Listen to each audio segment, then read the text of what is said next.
Naku, eto na nga, pinag-uusapan ng bayan. Aha.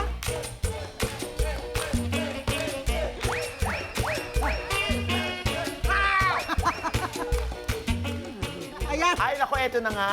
Siyempre, alam mo, naku, umingay na naman tong Barbie Imperial. Bakit, Papa O? Siya na naman. Anong ginawa? Bumulong eh. Umingay. Hindi! Tinulong para huminga. Si Barbie Imperial, di ba, naibalita na to natin sa atin, sa Showbiz Update, na sumagot na nga at wala ngang kinalaman siya kay Jan Estrada dahil mayroong isang article na English ang pagkakasulat. Anong sabi? Ay, syempre, yung iba pinaniniwalaan nila na totoo ito. Kasi, Ano Na ba? Hindi nga ito si Barbie sumipot sa mahalagang okasyon ng mga Gutierrezes. Dahil wala raw dun si Barbie, asan daw siya. hinanap siya. Hinanap siya. Okay. So wala na sila. So gaano raw katotoo na si Jan Estrada at si Barbie Imperial na raw. O, ano sagot? Ah, Ano sinagot? Pero te, saan pa nagsimula yan? Dahil lang doon sa hindi Nagsimula lang naman to sa lagnat tapos naging tigda. Ay, hindi doon! Ano ba yan? Iba naman Ba? Saan pa nagsimula? Yung chika. Ang chika na yan. Chismis na yan. Yun na nga. Doon nga sa picture na yun nawala si Barbie. Eh Oo. kasi nga sinabi sa atin ni Barbie. Na? Oo, nakasama niya si Ken. Kim? Ibang Barbie naman. Iba yun! Iba yun! Barbie yan. Alam mo, nag-isip ako, sino Yung laruan Kim? yun eh. Hindi yun. Ay, hindi si Barbie ay nandun sa kanyang mami. Oh. Oh, syempre, Christmas daw. Eh, syempre, ba't naman siya Aalis. aalis at hindi siya makikipagkita sa nanay niya, kaya umuwi muna siya sa kanila. Eh bakit ba tinadikit kasi si Jan Kay Estrada? Jan Estrada, Oo, yun na nga yung bakit? sulat sa article na agad namang pinabulaanan ito ni Barbie at sinundan ni Jan Estrada. Oo, ayan o, ayan o, kitang-kita o. Oh, ayan po, oh, kitang-kita oh. Ayan! Ayan, Ayan! Ayan. Ayan! Sinagot na nitong si Jan Estrada ang isyong kinasasangkutan niya, no? Kay Barbie Imperial. Ayan. At sinabi nga ni Jan Estrada na, fake news! Fake news daw yan! Akala ko nag-ano ka ng gas-abelgas, kaya mo rin pala yun. Hindi, fake news naman pala. Oo. At sinagot nila. Oo, hindi buti raw naman. personal na kilala ni Jan Estrada itong si Barbie Imperial. Yes. O kasi nga yung iba sinasabi nila, magkasama kayo sa Batang Quiapo? Oh. Ayun, nga, magkasama nga sila. Meron Si ba Rigor silang at saka si Tisay. meron ba Oo. silang na magka-eksena? Wala silang eksena, hindi nga sila Ah. nagkita kasi yung tatlo ang units niya. Ah! Oo, may kanya-kanyang unit sila. So, hindi sila nagkikita doon. So, yun din ang pagkakaalam ni Jan na, yes, magkasama sila pero hindi sila nagkikita sa set. may ganun. So, walang encounter. Ba't sila bumuo ng ganun chika? Hindi sila. Yung Hindi, yung mga tao. Bakit bumuo ng ganung chika yung Ang dami-daming fake news na syempre kung gullible ka naman bilang Yes. netizen, nagpapapaniwala ka sa ganyan, maniniwala ka talaga. Oo, ayan, na-meet lang once ni Jan si Barbie sa Christmas special ng ABS-CBN na hindi pa nga niya alam kung 2021 ba to o 2022. Oo. Pero So, hindi recent. Kaya nga sabi niya dun sa online na online news na yan, pwede pala kayong komedyante. Oo. Patawa Pwede sila. naman palang ganon. Para tuloy magiging awkward tuloy sila pag nagkita sila, no, Papa O? Kasi may chismis tas hindi naman totoo. Kaya nga, oo. Pangit kaya yun. Nga, oo, kaya nga, ito nga nilinaw na ni Jan Estrada.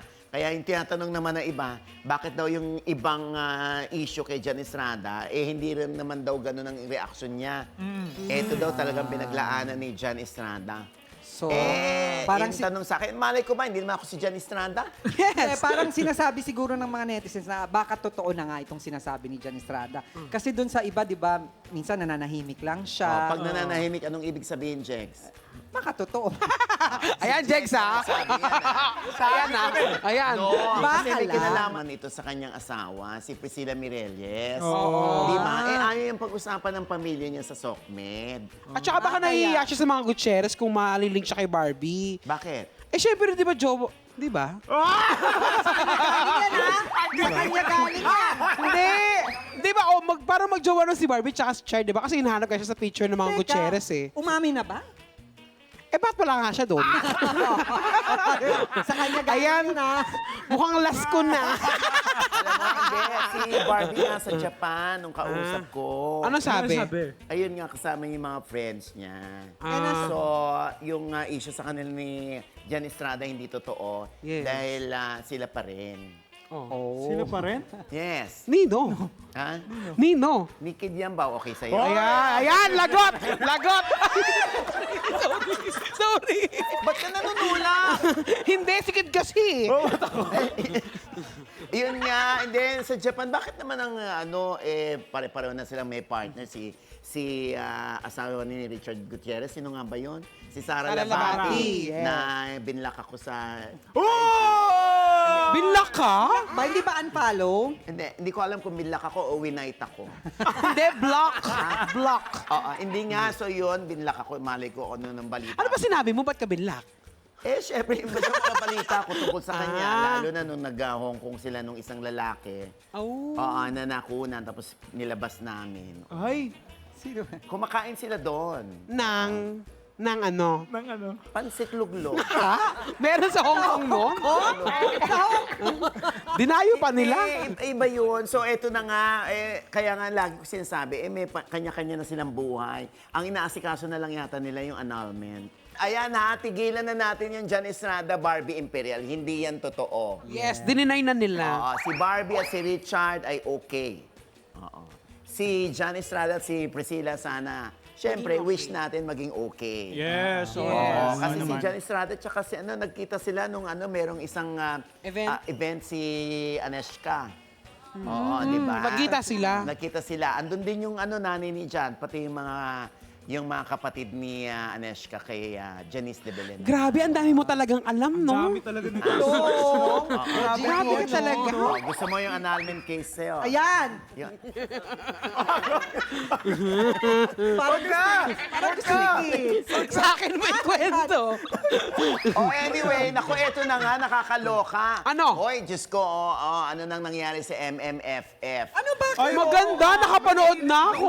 Alam mo, sa totoo lang, lagi mong nababasa yung gross nila o yung mga papuri sa mga pelikula, Yes. yung mga punong-puno na black screening, Oo. yung pa-black screening ng ganitong artista. Siyempre, alam mo, nakakatulong yun para mahimok mo yung mga tao na manood ng sine. Yes. Pero nakakaloka, no? Inireport ng PEP.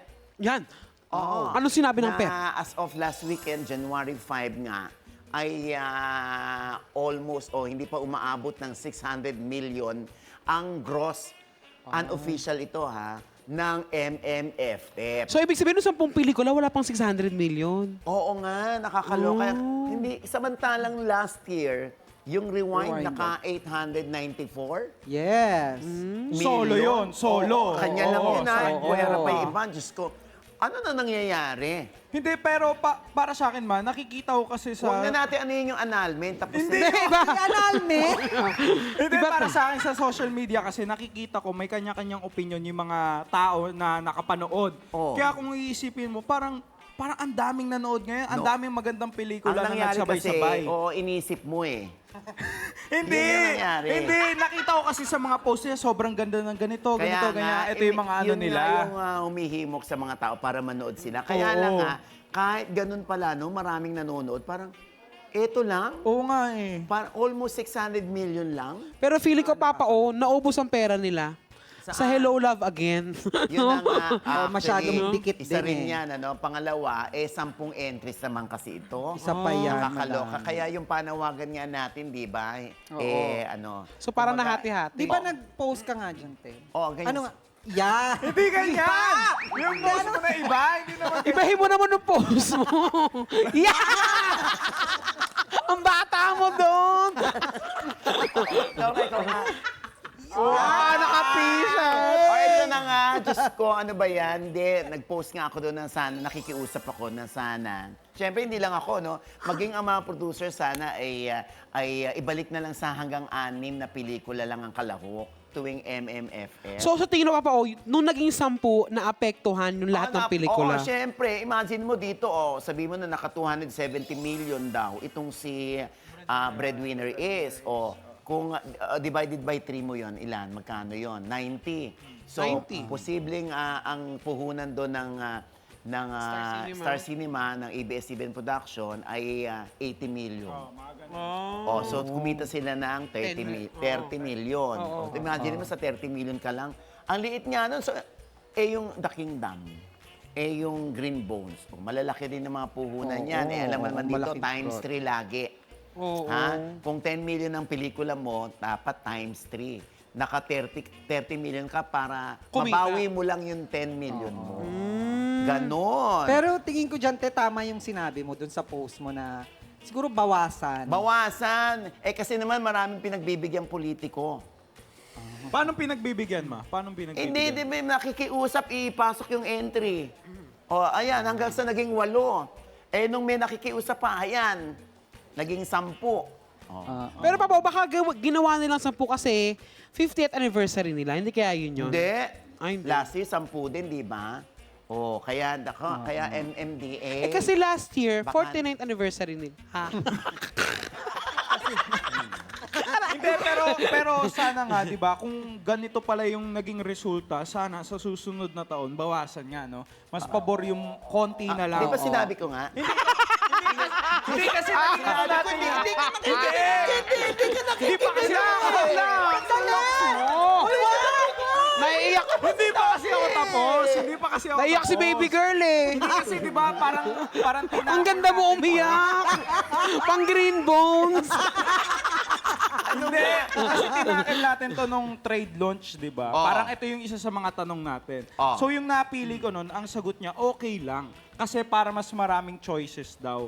Kasi, pero kung ganito pala yung magiging apekto sa industriya Epekto, natin, mas okay na talagang bawasan na lang. Oo. At mamili na lang. Sinabi ko nga! Hindi, babawasan na. Kailangan bawasan na yung parang politika sa loob. Hindi. Yun. Actually, no? Oh, di ba? At saka sana, no, yung ibahin yung showing, hindi na Miyerkules, sana weekend, Friday or Saturday, para, alam mo yung buhos ang pamilya, buhos ang mga tao sa Di ba malls. Papa, o kailan kasi papatakang Pasko? Hindi nga yun. Hindi nga! Question pa. Pao, paano kung bigyan mo ng mas mahabang, parang ere sa sinihan yung mga pelikula? Hindi, di ba? Malay mo kasi ganun eh, di ba? Malay mo ganun eh. Ayan ako. Alam mo, basta ako, firm ako doon. Sana 6 ho, kahit hanggang 8, sige. Oo, para naman kumita yung maraming pelikula dito, puro break-even lang. Mas maraming nalugi Yes. kesa kumita. Tapos pag nagpo-promote, nag-out of town pa yung mga Oo, di ba? effort talaga ang mga Oo, artista. Tapos nagkakarosa pa, ang dami-daming expenses. Oo, kaya, oo nga, correct. Ha? Kaya sana next year, 6 na lang. Oo. O kaya, magbenta sila ng 10 na ticket na isang banig. Ha? Hindi, parang kaya promo. na lang, di ba? Ibenta nila yun para lahat mapanood ng isa. O baka kailangan Papa, mas mura ang sine. Oo nga. Naku, Hindi, mas hindi naman kikita, di ba? Matagal ng panawagan yan. Ilang Manila Film Fest na yan na gusto nila ibaba yung presyo. tapos na? Napagod ka? Nagdedebate lang. Sorry na.